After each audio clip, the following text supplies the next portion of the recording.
Good morning students. आज मैं आपको क्लास 11th के बिजनेस स्टडी के chapter number 1 nature and purpose of business के एक और टॉपिक को डिस्कस करूँगी, distinction between business, profession and employment. इसको मैं डिफ्रेंशिएट करूँगी बेसिस के बिहाफ पे। फर्स्ट मेरा पॉइंट है मोड ऑफ एस्टैब्लिशमेंट, कि किस तरह आप इसको स्थापित करेंगे। बिजनेस में लीगल फॉर्मेलिटीज़, बिजनेस में कुछ लीगल फॉर्मेलिटीज़ करनी पड़ती है। देखो, आपने सबसे पहले you have to decide it you want to start a business और नॉट। अगर आप बिज़नेस ही करना चाहते हो तो किस फॉर्म में करना चाहते हो, सोल प्रोप्राइटरशिप में करना चाहते हो, पार्टनरशिप में करना चाहते हो, या कंपनी में करना ओपन करना चाहते हो। तो इनके लिए अलग अलग कुछ लीगल फॉर्मेलिटीज़ होती हैं जो आपको करनी पड़ती हैं। सोल प्रोप्राइटरशिप में कुछ ज़्यादा नहीं, थोड़ी सी लीगल फॉर्मेलिटीज़ की ज़रूरत होती है। उसमें क्या होता है, जहाँ पर आपको सोल प्रोप्राइटरशिप ओपन करनी होती है वहाँ के कुछ हर सब के कुछ लोकल रूल्स रेगुलेशंस होते हैं। उसके अकॉर्डिंग आपको क्या करना पड़ता है, उसके अकॉर्डिंग आपको वो रिक्वायरमेंट्स आपको फुलफ़िल करनी पड़ती है। पार्टनरशिप अगर आपको ओपन करनी है तो एक एग्रीमेंट के थ्रू आप क्या कर सकते हो, अपने पार्टनरशिप को ओपन और पार्टनरशिप फॉर्म ओपन कर सकते हो। अगर कंपनी ओपन करना चाहते हो तो उसके लिए, अगर आपने कंपनी बोला तो कंपनी एक दिन में ओपन नहीं हो जाती, उसके लिए थोड़ा लंबा प्रोसेस चलता है। उसके लिए आपको क्या करना पड़ता है कि आपको अपनी कंपनी एक्ट के अकॉर्डिंग क्या कराना पड़ता है, रजिस्ट्रेशन कराना पड़ता है। उसके बिहाफ पर आपको क्या मिलती है, परमिशन मिलती है कंपनी ओपन करने की। ठीक है, आगे हम बात करते हैं प्रोफेशन की। प्रोफेशन में क्या पॉइंट है हमारा, मेंबरशिप ऑफ प्रोफेशनल बॉडी। इसमें आपको क्या करनी पड़ती है, मेंबरशिप लेनी पड़ती है प्रोफेशनल बॉडी से। देखो, फॉर एग्जांपल अगर आप डॉक्टर बनना चाहते हो तो आपने एक दिन में तो डॉक्टर बनोगे नहीं। उसके लिए आपने क्या करना पड़ेगा, आपको एंट्रेंस टेस्ट क्लियर करने पड़ेंगे, एग्ज़ाम क्लियर करने पड़ेंगे, ट्रेनिंग लेनी पड़ेगी, प्रैक्टिस करनी पड़ेगी। उसके बाद आप जाके क्या बनोगे, डॉक्टर। और उसके बाद आपने क्या करना पड़ेगा, अगर आप अपना डॉक्टर के नाम के आगे अगर डॉक्टर लिखना चाहते हो, अगर आप डॉक्टर प्रोफेशन को मतलब कि कंटिन्यू करना चाहते हो तो आपको क्या करना पड़ेगा, मेडिकल काउंसिलिंग ऑफ इंडिया में जाकर आपको क्या कराना पड़ेगा, वहाँ पर रजिस्ट्रेशन कराना पड़ेगा। उसके बिहाफ पर आप मेंबरशिप ले सकते हो। ठीक है, और आपको उसके सारे रूल रेगुलेशन आपको फॉलो करने पड़ेंगे। अगर हम लॉयर की बात करें, एलएलबी की डिग्री ही लेना ही सफिशिएंट नहीं होता, उसके लिए भी आपको क्या करना पड़ेगा, बार काउंसिलिंग ऑफ इंडिया में जाकर रजिस्ट्रेशन कराना पड़ेगा। और वहाँ से आपको सर्टिफिकेट आपको एक इशू कर दिया जाएगा। उसके उसके बिहाफ पर आप क्या कर सकते हो, मतलब कि आप वकालत कोर्ट में कर सकते हो। आपको कंटिन्यू कर सकते हो, प्रैक्टिस कर सकते हो, या आगे कंटिन्यू कोई भी आप आगे पढ़ाई कर सकते हो। ठीक है, आपको मेंबरशिप मतलब कि प्रोफेशन में आपको मेंबरशिप लेनी पड़ती है प्रोफेशनल बॉडी से। ठीक है, थर्ड हमारा है एम्प्लॉयमेंट। एम्प्लॉयमेंट में क्या है, अपॉइंटमेंट लेटर। अब देखिए, बिजनेस स्टार्ट, यहाँ पे हमने बिजनेस स्टार्ट किया था, लीगल फॉर्मेलिटीज़ करनी पड़ती थी। प्रोफेशन में भी मेंबरशिप लेनी प्रोफेशनल बॉडी से। एम्प्लॉयमेंट में क्या करना पड़ेगा, अपॉइंटमेंट लेटर। देखो, अगर आप चाहते हो कि भाई मुझे किसी कंपनी में जॉब करनी है, आपने वहाँ के लिए अप्लाई करा, आपका सिलेक्शन हो गया। सिलेक्शन के बाद उन्होंने क्या करा, आपके घर पे क्या भेज दिया, अपॉइंटमेंट लेटर भेज दिया। तो ये जो अपॉइंटमेंट लेटर है, ये क्या है, आपके कन्फर्म्ड है कि आप उस कंपनी में क्या कर लिए गए, हायर कर लिया गया आपको। आप मतलब कि आपकी जॉब क्या हो गई है, फिक्स। तो यहाँ पर जो एम्प्लॉयमेंट में अपॉइंटमेंट लेटर क्या है, कि ये कंफर्म्ड है कि यहाँ से आपकी स्टार्टिंग पॉइंट शुरू होती है। ठीक है, अब बात करते हैं नेचर ऑफ वर्क की, किस तरह का वर्क। देखो, बिजनेस में गुड्स और सर्विसेज का मतलब गुड्स को मैन्युफैक्चर करना, प्रोडक्शन करना, सेल करना, पर इस तरह की जो भी आपके है वो सारे किसके अंदर आते हैं, हमारे गुड्स एंड सर्विसेज को सेल परचेज कर, ये सारा किस में सराउंडिंग किससे घूमता है, हमारा बिजनेस गुड्स एंड सर्विस के। अब हम बात करते हैं प्रोफेशन की। प्रोफेशन में देखो, गुड्स डॉक्टर बेचता नहीं है, वो सेल आउट नहीं करता, तो ना वो क्या करता है, तो वो सर्विसेज प्रोवाइड करता है। वो कैसे करेगा, देखो, अगर आप डॉक्टर के पास जाते हो तो डॉक्टर को अपनी प्रॉब्लम बताते हो, डॉक्टर उसके बदले में क्या करता है, आपको बताता है किस तरह के डिजीज़ हैं, किस तरह के ये आपको सिम्टम्स हैं, मतलब ये आपको मेडिसिन्स है, वो आपको गाइड करता है एक तरह से। तो वो क्या है, अपने प्रोफेशन के बिहाव पर आपको क्या दे रहा है, सर्विस प्रोवाइड कर रहा है, आपको इंफॉर्मेशन दे रहा है। ठीक है, तो वो क्या दे रहा है बदले में, आपको सर्विस प्रोवाइड करे, किसके बिहाव पे, अपने प्रोफेशन के बिहाव पे, जो उसने एक्सपीरियंस प्रैक्टिस से सीखा है।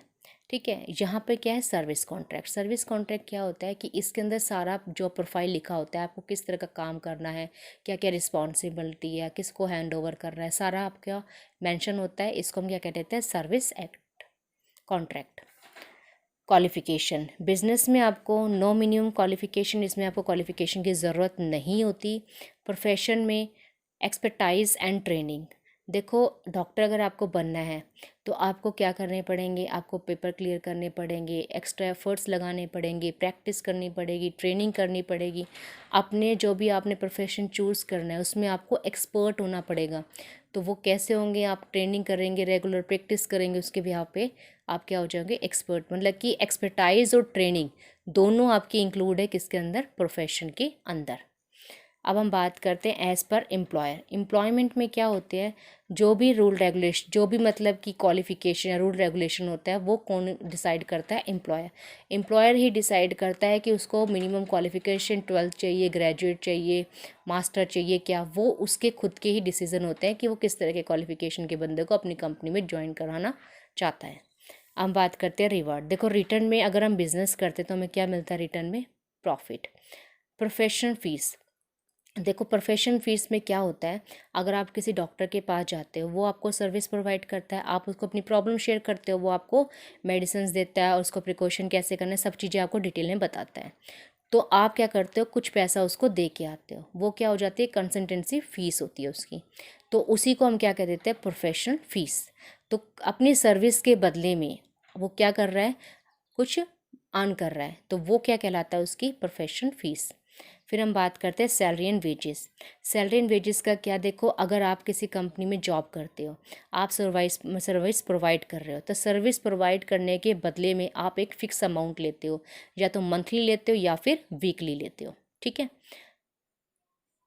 आगे बढ़ते हैं हम। कैपिटल, कैपिटल देखो इसमें बिजनेस में कैपिटल डिपेंड करती है साइज़ और नेचर पे।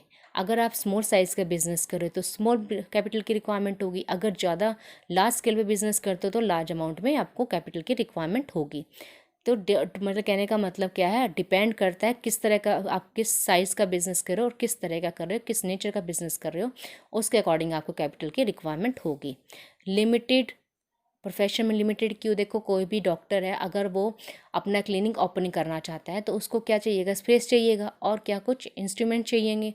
मतलब कि उसको एज़ कम्पेयर टू बिजनेस के कैपिटल की लिमिटेड रिक्वायरमेंट होगी। ठीक है, अब हम बात करते हैं नो कैपिटल रिक्वायर्ड। एम्प्लॉयमेंट में रिक्वायरमेंट की ज़रूरत नहीं, क्योंकि आप किसी के अंडर काम कर रहे हो। जहाँ आप जिस कंपनी में बैठ के आप जॉब कर रहे हो, वो जो कंपनी का मालिक है उसने पहले से ही इन्वेस्टमेंट कर रखी है, वहाँ पे सब कुछ लीगल प्रोसेस वगैरह सब कुछ करके उसने अपनी कंपनी बना रखी है। आपको सिर्फ क्या करना है, वहाँ पे जाके काम करना है, उसने आपको हायर कर रखा है। ठीक है, तो आपको कैपिटल ले जाने की कोई ज़रूरत नहीं होती, बल्कि आप जो अपना काम करते हो उसके बदले रिटर्न में आपको क्या मिलती है, एक फिक्स अमाउंट, एक फिक्स सैलरी मिलती है। ठीक है, रिस्क, रिस्क में क्या आता है आपका, प्रेजेंट। देखो रिस्क, बिजनेस में रिस्क हमेशा बना रहता है। ज़रूरी नहीं है कि जो आपके गुड्स हैं, सर्विसेज हैं, गुड्स हमेशा ज़रूरी नहीं है कि सब आप गुड्स परचेज ही करें, ज़रूरी नहीं है कि सर्विसेज सब आपकी सर्विसेज ले। तो देखो प्रेजेंट बनना मतलब कि हमेशा रिस्क बना रहता है। सम रिस्क, देखो आपने प्रोफेशनल डिग्री ली है, तो प्रोफेशनल डिग्री के बिहाफ पे क्या किया आपने, अपना क्लिनिक ओपन कर लिया। तो देखो रिक्वायरमेंट थी डॉक्टर की, जभी तो आपने क्या किया, डॉक्टरी करी। तो पेशेंट्स को क्या ज़रूरत होती है, डॉक्टर की ज़रूरत होती है। अगर कोई भी दिक्कत होगी, कोई प्रॉब्लम होगी तो वो तुरंत आप डॉक्टर से कंसल्ट करेगा। तो मतलब कि पॉसिबिलिटी, मतलब कि रिस्क थोड़ा कम होता है एज़ कम्पेयर टू बिजनेस के। नो रिस्क, इसमें कोई रिस्क की ज़रूरत ही नहीं, क्योंकि आप किसी के अंडर क्या कर रहे हो, काम कर रहे हो, और फिक्स अमाउंट बदले में आप एक ले रहे हो। आपकी कंपनी को चाहे प्रॉफिट होगा, अगर लार्ज स्केल पे प्रॉफिट होगा तो भी आपको कोई मतलब नहीं, क्योंकि आपको क्या मिल रहा है, एक फिक्स अमाउंट में सैलरी, आप उससे मंथली बेसिस या वीकली बेसिस आप उससे ले रहे हो। ठीक है, नेक्स्ट बात करते हैं code of conduct. Code of conduct में मतलब कि रूल रेगुलेशन क्या होंगे। नो कोड ऑफ कंडक्ट, इसमें आपको किसी तरह की कोड ऑफ कंडक्ट की ज़रूरत नहीं होती। बिजनेस में आप कोई भी पॉलिसीज़, कोई भी अपने अकॉर्डिंग कोई भी पॉलिसी, कोई भी रूल अपने आप फॉलो कर सकते हो। प्रोफेशनल कोड, लेकिन प्रोफेशन के अंदर आपको प्रोफेशनल कोड की रिक्वायरमेंट पड़ती है। मैंने अभी आपको बताया था कि अगर आपको डॉक्टरी करनी है तो मेडिकल काउंसलिंग ऑफ इंडिया से आपका रजिस्ट्रेशन कराना होगा, मेंबरशिप लेनी होगी, तभी आप एज अ डॉक्टर आप क्या कर पाओगे, काम कर पाओगे। एलएलबी अगर आपने कर रखी है, एडवोकेट अगर आप बनना चाहते हैं तो आप बन गए हो, तो भी आपको क्या, आपने डिग्री क्लियर कर ली, एलएलबी कर ली, वही सफिशेंट नहीं होता।